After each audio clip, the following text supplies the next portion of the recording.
profiter que j'ai une glace devant moi. Je vais juste en profiter pour quand même dire que, certes, je suis d'accord avec M. Rosès, effectivement, cette question de l'absence de mouvement social profond, moi, personnellement, me pose question. En même temps, bon, j'y réfléchis avant qu'on en parle. Hein. Et je pense qu'il y a un mot que vous avez oublié, c'est le mot écrasement dans votre lexique. Je pense que les gens actuellement sont écrasés.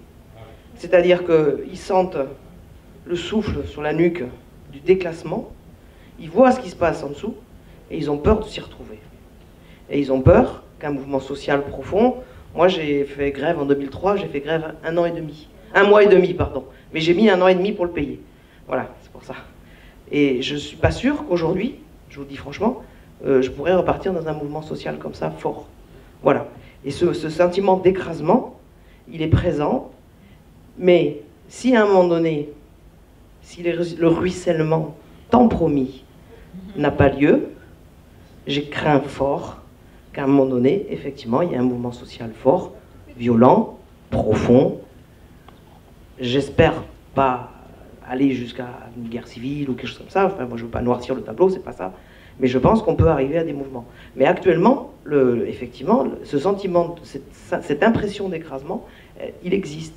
Cette sensation d'écrasement existe. Je ne reviens pas sur ce que j'ai dit tout à l'heure. Je crois réellement que le fait que l'opinion majoritairement ne soutienne pas, notamment le mouvement bloquant des cheminots, est révélateur d'une interrogation du pays qui articule 2 choses. La question sociale dont vous parlez, centralement, et une autre question au moins aussi importante dans les périodes de crise, sinon par exemple on ne comprend pas que des gens puissent voter pour des personnes qui apparemment mènent des politiques contraires à leurs intérêts, qui est l'articulation entre la question sociale et la question politique au sens identitaire du terme.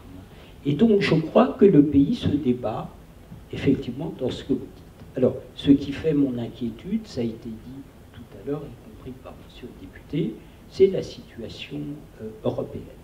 Si la France n'a pas les moyens que les réformes faites soient des réformes pour renforcer notre modèle, quitte à le rendre plus souple, plus efficace, avec moins de gens, mais si, au fond, on en revient aux politiques antérieures et justifiées ainsi, alors je suis d'accord avec vous, et c'est pour ça que dans un entretien avec Marcel Rouchet dans le débat, j'avais utilisé l'expression Emmanuel Macron, Aladin de l'imaginaire français, parce que ce qui a fait son élection, comme il l'a dit, c'est la restauration de la souveraineté de la nation, et s'il échoue, alors là, le pays ne reviendra pas en arrière. C'est-à-dire qu'on connaîtra, on connaîtra en France, effectivement, que ce soit Mélenchon ou Le Pen, si Macron échoue, ce ne sera pas le retour soit de la gauche, PS pour faire vite, soit de la droite, les Républicains, ce sera quelque chose d'autre. Ça voudra dire que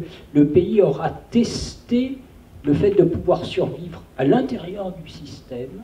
Et si ça ne marche pas, alors effectivement, on passera à quelque chose de beaucoup plus grave.